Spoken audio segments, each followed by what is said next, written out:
Hello friends, আপনারা দেখছেন grow organic food. আজকের একটা ইন্টারেস্টিং ভিডিও আপনাদের সামনে তুলে ধরছি। গোurd বা চাল কুমড়ো আপনাদের ছাদ বাগানে কিভাবে এই বর্ষাকালে উচ্চ ফলন পেতে আপনাদের করণীয় সেটা হলো পলিনেশন। চাল কুমড়ো আসলে একটি cross pollinated crop, dioecious plant. এর ফুল সেম গাছে দুটো জায়গায় অবস্থিত থাকে। এর পলিনেশন বর্ষাকালে একটু ব্যাঘাত ঘটে। হানিবিজ কম অ্যাক্টিভ থাকে, তাই পলিনেশনে একটু সমস্যা দেখা দেয়। তাই বন্ধুরা, যারা ছাদ বাগানে আপনারা চাল কুমড়ো চাষ করেন, তারা এই পদ্ধতিটা অ্যাপ্লাই করতে পারেন। এখানে দেখবেন চাল কুমড়ো গাছে দুটো ফুল দেখা যায়, একটা পুরুষ ফুল, একটা স্ত্রী ফুল। পুরুষ ফুলটা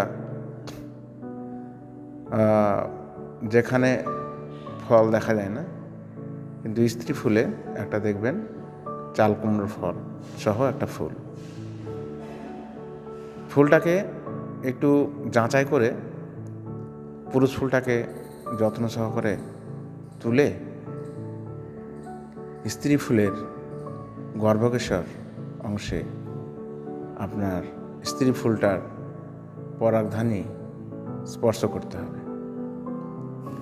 এইভাবে প্রতিটা ফুলে ফুলে যদি আমরা সংযোগ করতে পারি কৃত্রিম পদ্ধতিতে, তাহলে এই বর্ষাকালে ছাদ বাগানে বা যেখানেই হোক না কেন আমরা ভালো ফল আশা করতে পারি।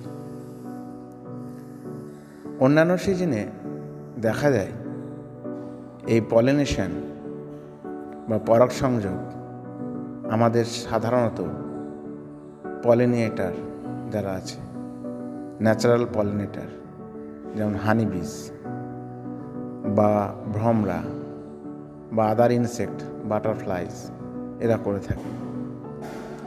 আবার কখনো ন্যাচারালি হাওয়ার মাধ্যমে হতে থাকে, সেটাও দেখা যায়।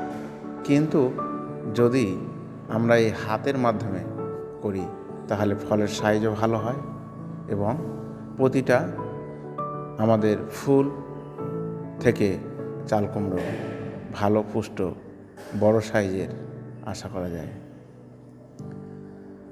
চাল কুমড়ো সাধারণত সারা বছরই চাষ করা যায়।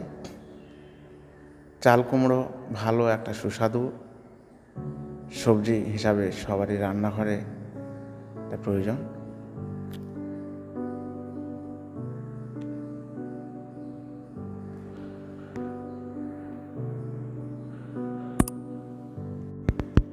এখানে একটা জিনিস লক্ষ্য করুন, এই ছাদ বাগানে কত সুন্দর একটা চাল কুমড়ো গাছে দেখা যাচ্ছে। এই চাল কুমড়ো চেষ্টা করা হয়েছে প্রতিটি ফুলে ফুলে কৃত্রিম পদ্ধতিতে পরাগ সংযোগ করা।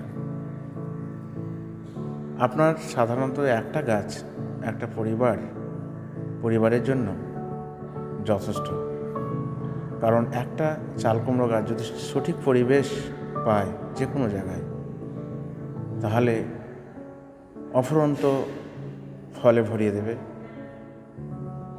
প্রকৃতির যে সৃষ্টি, এই ফল, এই সবজি, আপনি তাকে যেমনভাবে লালন পালন করবেন, যেভাবে পরিবেশ দেবেন, ন্যাচারাল পদ্ধতিতে হোক কৃত্রিম পদ্ধতিতে হোক, আপনার ফলে ভরিয়ে দেবে।